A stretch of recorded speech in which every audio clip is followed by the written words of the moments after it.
गायत्री मंत्र के व अक्षर की व्याख्या। पवित्र जीवन।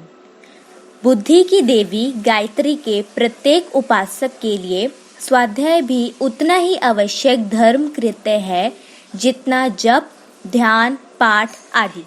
बिना स्वास्थ्य के, बिना ज्ञान की उपासना के बुद्धि पवित्र नहीं हो सकती, मानसिक मलिनता दूर नहीं हो सकती और इस सफाई के बिना माता का सच्चा प्रकाश कोई उपासक अपने अंतःकरण में अनुभव नहीं कर सकता।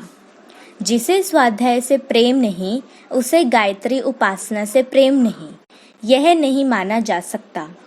बुद्धि की देवी गायत्री का सच्चा भोजन स्वाध्याय ही है। ज्ञान के बिना मुक्ति संभव नहीं, इसीलिए गायत्री उपासना के साथ ज्ञान की उपासना भी अविच्छिन्न रूप से जुड़ी हुई है। पंडित श्रीराम शर्मा आचार्य। पवित्र जीवन। गायत्री मंत्र का 12वां अक्षर व मनुष्य को पवित्र जीवन व्यतीत करने की शिक्षा देता है। पवित्रता में चित्त की प्रसन्नता, शीतलता, शांति, निश्चिंतता, प्रतिष्ठा और सच्चाई छिपी रहती है। कूड़ा करकट, मैल विकार, पाप, गंदगी, दुर्गंध, सड़न, अव्यवस्था और घिपचिप से मनुष्य की आंतरिक निकृष्टता प्रकट होती है। आलस्य और दरिद्र, पाप और पतन जहाँ रहते हैं वहीं मलिनता या गंदगी का निवास रहता है।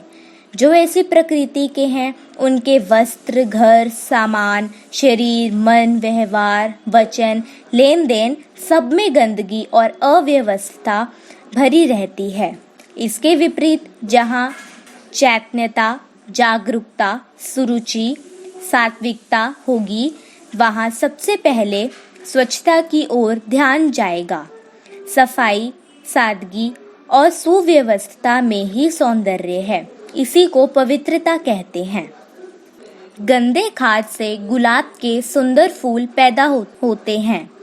जिसे मलिनता को साफ करने में हिचक न होगी, वही सौंदर्य का सच्चा उपासक कहा जाएगा। मलिनता से घृणा होनी चाहिए, पर उसे हटाने या दूर करने में तत्परता होनी चाहिए। आलसी अथवा गंदगी की आदत वाले प्रायः फुर्सत न मिलने का बहाना करके अपनी कुरुचि पर पर्दा डाला करते हैं। पवित्रता एक आध्यात्मिक गुण है।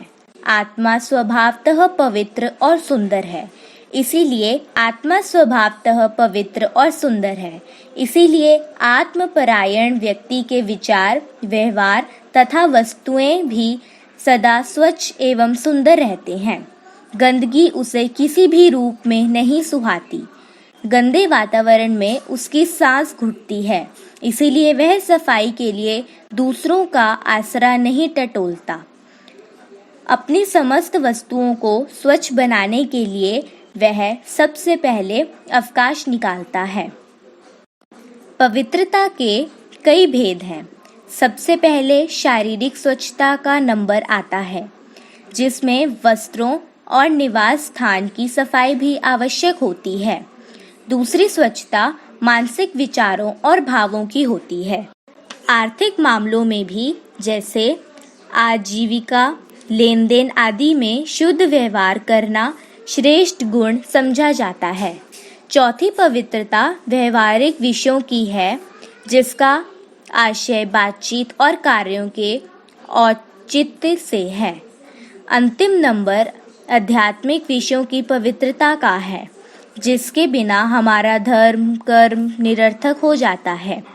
हम सब में शारीरिक और मानसिक पवित्रता से लोगों का विशेष काम पड़ा करता है, क्योंकि इनके होने से अन्य विषयों में स्वयं ही पवित्र भावों का उदय होता है।